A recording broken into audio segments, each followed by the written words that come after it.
فاطمہ ہے اور میرا تعلق دینالی اسکول آف سائنسز سے ہے۔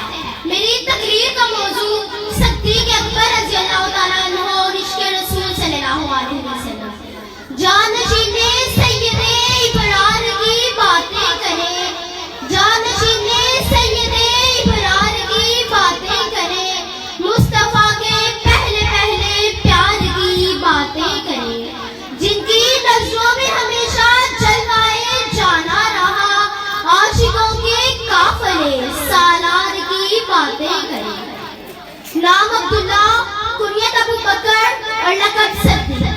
حضرت ابو بکر صدیق بنی نوح انسان میں سے ان چند برگزیدہ اور خوش نصیب ترین انسان میں سے تھے جنہیں ناصر خیر البشر سید الاولین و آخرین خاتم الانبیاء والمرسلین حضرت محمد صلی اللہ علیہ وسلم کی زیارت و خدمت اور دین وحق سیکھنے کا موقع نصیب ہوا، بلکہ آپ ان بس خوش قسمت انسان میں سے تھے جنہیں نبی کریم صلی اللہ علیہ وسلم نے دنیا میں ہی جنت کی خوشخبری سنائی۔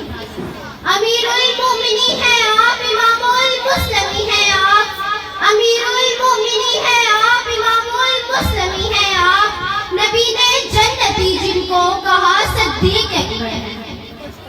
حاضرین محفل، اگر ہم صدیق اکبر کی زندگی پر نظر ڈالیں تو آپ کی زندگی عشق رسول کا مرکہ نظر آتی ہے۔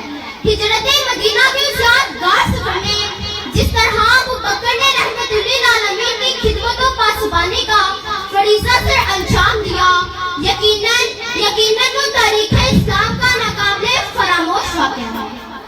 شب ہجرت بھی تھا جو ہم سفر محبوب داور کا، شب ہجرت بھی تھا جو ہم سفر محبوب داور کا، وہی وارث بنا سرکار کے محراب و منبر کا۔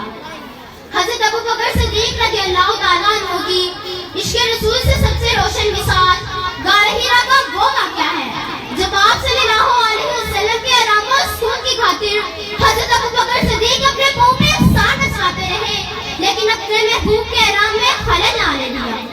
جو یارے گارے محبوب خدا صدیق اکبر ہے، جو یارے گارے محبوب خدا صدیق اکبر ہے، وہی یارے مزار مصطفیٰ صدیق اکبر ہے۔ ایک مرتبہ صحابہ کرام آپ صلی اللہ علیہ وسلم کی خدمت میں حاضر ہو کر اپنے پسندیدہ اعمال و عبادات پیش کر رہے تھے کہ حضرت صدیق اکبر نے فرمایا، آنکھیں میری چہرہ آپ کا، مال میرا حکم آپ کا، بیٹی میری حرم آپ کا، اور خوش نصیبی دیکھیے کہ اللہ نے آپ کی دلوں خواہشات کو پورا فرمایا۔ سفر ہجرت میں غار ثور میں حضور اکرم صلی اللہ علیہ وسلم کا سر مبارک اپنی گود میں رکھ کر آپ کے چہرے کا دیدار کرتے رہے۔ اس طرح غزوہ تبوک کے موقع پر تمام سامان حضور اکرم صلی اللہ علیہ وسلم کی خدمت میں حاضر کر کے اپنی دوسری خواہش کو پورا فرمایا، اور تیسری خواہش حضرت عائشہ رضی اللہ تعالیٰ عنہ کو آپ صلی اللہ علیہ وسلم کی زوجیت میں آنا۔ حاضرین محفل، وفا، اثار، جانثار عشق کا اگر کوئی مادی وجود ہوتا تو وہ یقیناً صدیق اکبر کی شکل میں ہوتا۔